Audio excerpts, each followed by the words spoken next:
Hi, Mike DePung here from Spirit Hill, Spirit Healing in and into Love and Light.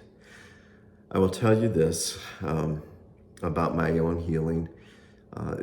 It's a process. It's a constant process. It is for all of us if we're honest with ourselves, but also if we're honest with ourselves, we'll recognize the two parts of us. And I don't want to even say duality, the polarities that exist within each one of us, those things that can be reconciled because we come here with ego and heart. Ego has its function, heart has its function. We came here mainly to experience life through heart energy, though. And that's where healing occurs. And we need healing because we are expressions of spirit incarnate, because we do have ego, because it's just part of this form. It's just part of this life form. And we experience life energies. We can experience the lower life energies that are often are experienced because of ego, or we experience the higher life energies, whereas we look at things in a different way, we experience things in a different way because of heart. With the recent events in the world, with the things that are happening in Ukraine, and the strong feelings from everywhere, I will admit that my ego at times wants to lash out, wants to say things that I know would be hurtful, because in one way, I want to hurt those who are bent on cruelty, death, destruction. And I don't just mean Vladimir Putin and Russian army. I mean those who have that mindset that everything is about wealth, power, greed, control, because it's not. And when you see lives destroyed, when I see lives destroyed, when I see cultures being destroyed, it hurts me deeply. And yes, I know too that I'm an empath. And so these events have affected me deeply. And I have to call in heart energy and the help of the spirits about me to help me step back and take stock and be what I am meant to be, the highest expression of self, which is love. The only thing I can offer is what I am. And so I make these videos, I make communications. I have another poem I want to share today, but before that, I want to share something else. In the description below, I'm going to link a very short video of Carole King, the songwriter, singer, entertainer, just something that she did that so beautifully speaks to the ideas, the energy, the concepts that I express in this poem and express in this video.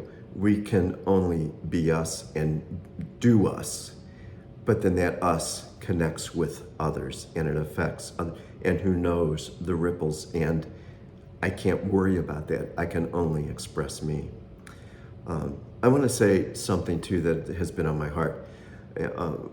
Many years ago, September 11th, 2001, when there was the attack on the World Trade Center in New York City.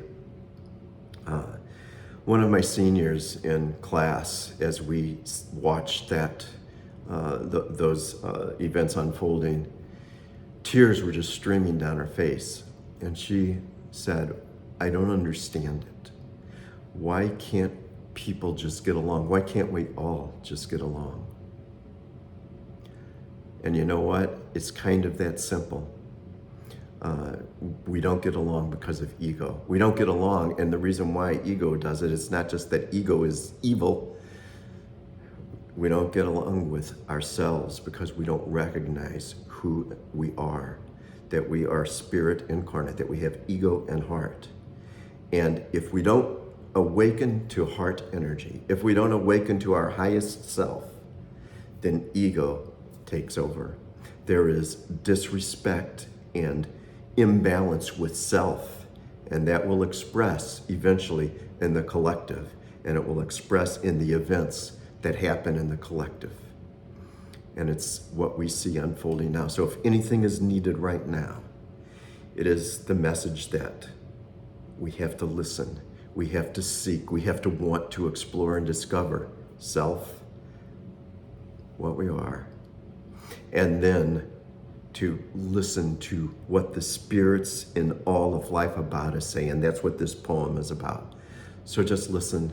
I've done enough talking now, and know that this poem came from deep within me about this, and yet it may not seem to directly relate, but I hope you will see the connection.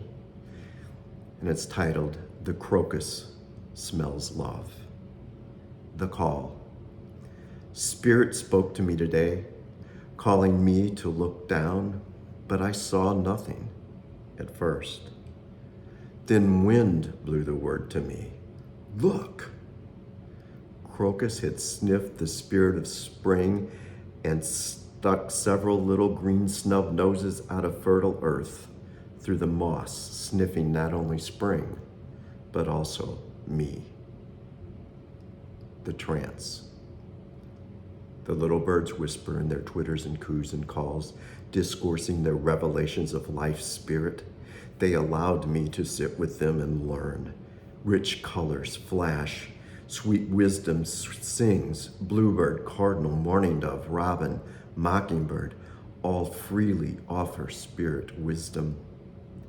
Amazing it is, volumes of questions and tomes of discussion of the prophecies of those long gone.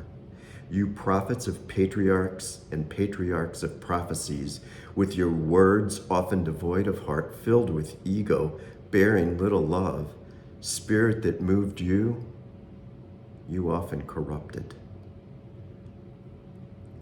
Come now, sweet goddesses, those who speak a different language from the gods of war and gain and greed and brute control.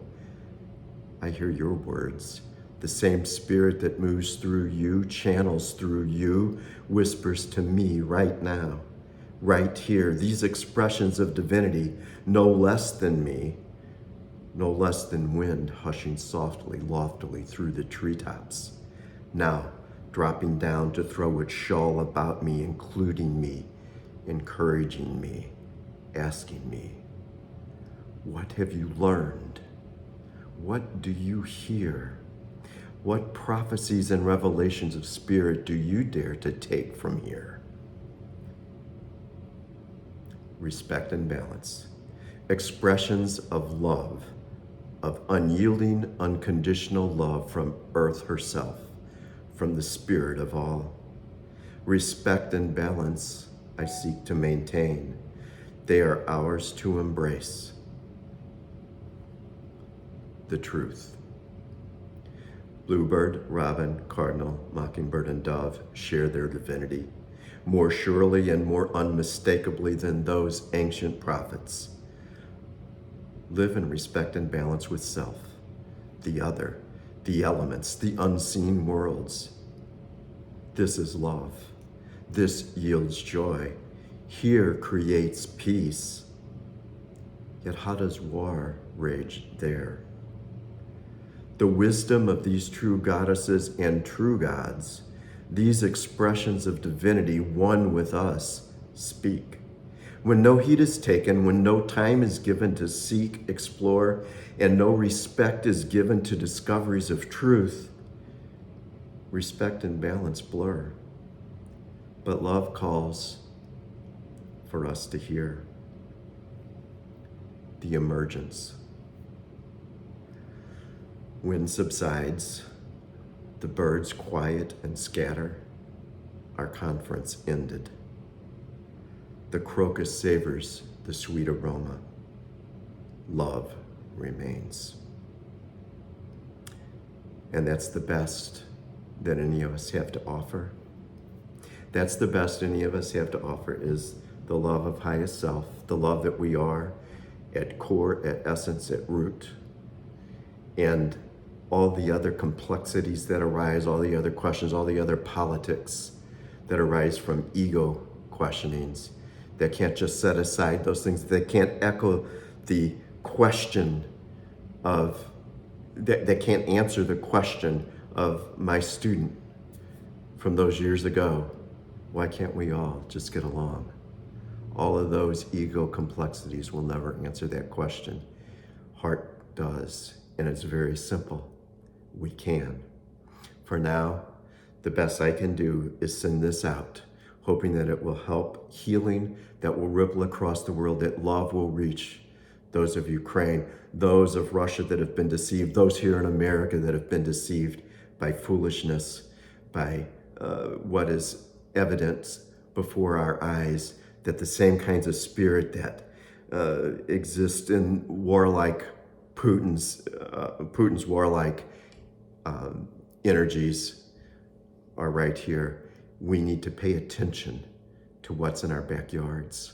We need to pay attention to who we are. We need to hear our own hearts. Look in that mirror. Look behind those eyes staring back at you and ask, who am I? Who am I really? See what happens. See what's said. Go out and confirm it. Go out and listen to the nature, to the winds, to the trees. Listen and hear and see and smell and taste and feel what life is really all about, because it's here. So I offer this in love, and until next time, love and peace.